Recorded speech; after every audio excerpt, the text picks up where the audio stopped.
लाल कृष्ण आडवाणी को भारत रत्न देने पर भड़का मुस्लिम समुदाय।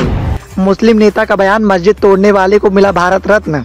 मोदी पर हमला, मुसलमानों ने कहा इस सरकार से ऐसी ही थी उम्मीद।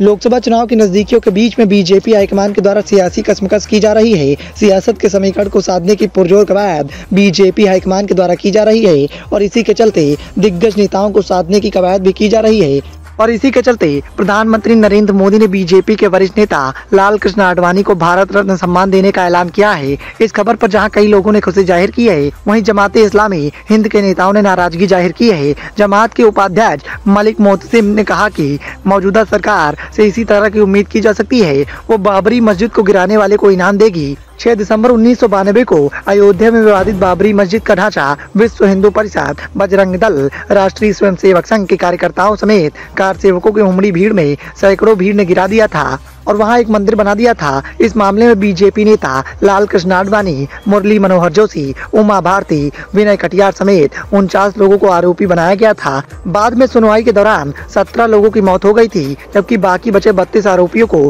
कोर्ट ने 2020 में बरी कर दिया था। अदालत ने अपने फैसले में कहा था कि बाबरी विध्वंस गिराना एक साजिश नहीं थी, बल्कि अचानक हुई घटना थी। आडवाणी राम मंदिर के निर्माण के लिए आंदोलन को धार देने वाले प्रमुख नेताओं में से एक थे। उन्होंने 25 दिसंबर 1990 को सोमनाथ से लेकर अयोध्या तक राम यात्रा निकाली थी, लेकिन बिहार में लालू यादव की सरकार ने 23 अक्टूबर 1990 को समस्तीपुर में उन्हें गिरफ्तार कर लिया था। पिछले ही महीने अयोध्या में नवनिर्मित भव्य राम मंदिर में रामलला की प्राण प्रतिष्ठा हुई। आडवाणी को भारत रत्न का सर्वोच्च सम्मान राम मंदिर आंदोलन के लिए उनके अथक प्रयास और त्याग सम्मान के लिए दिया जा रहा है। हालांकि जमाते इस्लामी हिंद को ये नागवार गुजरा है। उत्तर प्रदेश के वाराणसी जिले में ज्ञानवापी परिसर के तहखाने को पूजा के लिए खोलने के जिला अदालत के फैसले पर प्रतिक्रिया देने और उसके विरोध में आवाज बुलंद करने के लिए जमात के नेता नई दिल्ली में प्रेस कॉन्फ्रेंस बुलाई थी। इसी दौरान लाल कृष्ण आडवाणी पर भी उन लोगों ने प्रतिक्रिया जाहिर की।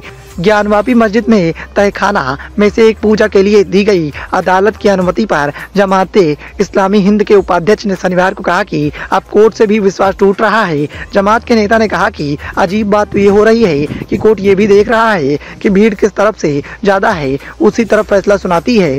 संवाददाता सम्मेलन को संबोधित करते हुए जमात के उपाध्यक्ष मोहम्मद सलीम ने कहा कि देश में धार्मिक स्थलों और संस्थानों की सुरक्षा करना सरकार की जिम्मेदारी है। उन्होंने कहा कि हमारे देश में लोकतंत्र है, इसमें हम सब मिलकर सरकार को चुनते हैं। इसके बाद देश में कानून व्यवस्था बनाए रखना और नागरिकों की सुरक्षा करने के लिए अहम इंतजाम करना सरकार की जिम्मेदारी है।